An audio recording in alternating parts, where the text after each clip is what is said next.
tip by Bishop Dag Heward-Mills Ministries. Discover how God can change your life forever.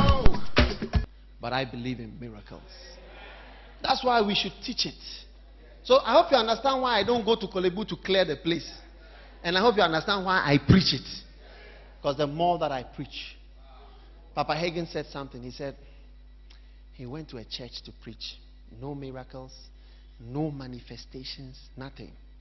He said, but the pastor was very good to him. The pastor gave him very good honorarium. They received him well.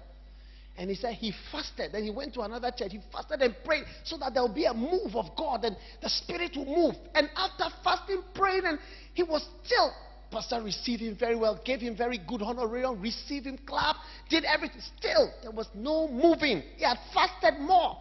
And so he was praying. He said, Lord, why are these manifestations not happening? When I go, I fast, I pray, and then in some places it happens. So he was asking the Lord, why? And he said one day the Lord told him. He said that miracles happening and these things happening, it's not from your fasting and your praying.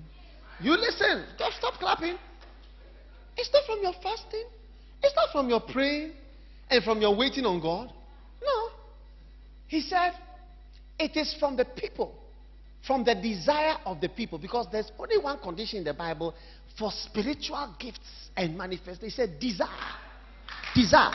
And you see, when you talk about something, the desire for the thing rises. Rises. And the more you talk about it, if you are fasting and we start to talk about some kenke and some juicy whatever, and you start to talk about something, your desire increases. Your stomach begins to produce some gastric juices. If you talk about sex, your desire for sex increases. Don't talk about it, it is reduced. So marriage counselors are often having desire for sex because they are always counseling on marriage.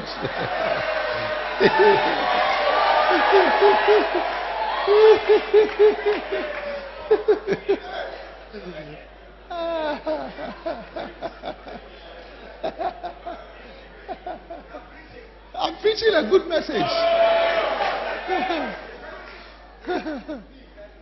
It's powerful. So he said, it's not your fasting that will let the Spirit move.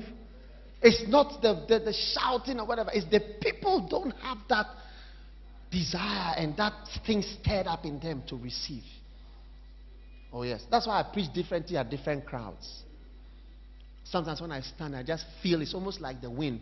I smell and I know I'm not at a certain place. I will never say certain things. It will never come out of my mouth. But when I'm in another group, suddenly, it's as though I'm just free. I just say whatever is in my mind, in my heart, in my spirit. And at another time, I'm in another group and I'm like in an ice chest and I must be silent. Like Jesus. When Jesus was with Pilate, he was like deaf and they asked him questions, no answer. And Pilate said, do you not know that I have power to release you? And that was where Jesus said, you have no power except that which is given to you from above. And Pilate he started to weary on himself because he has not had a prisoner who is so confident.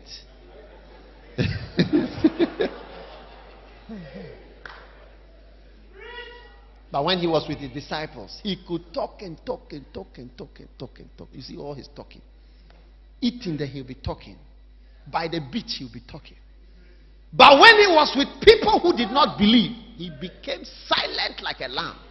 And the prophecy of Isaiah is fulfilled. He was silent like a lamb without words. He went because he was with the wrong crowd.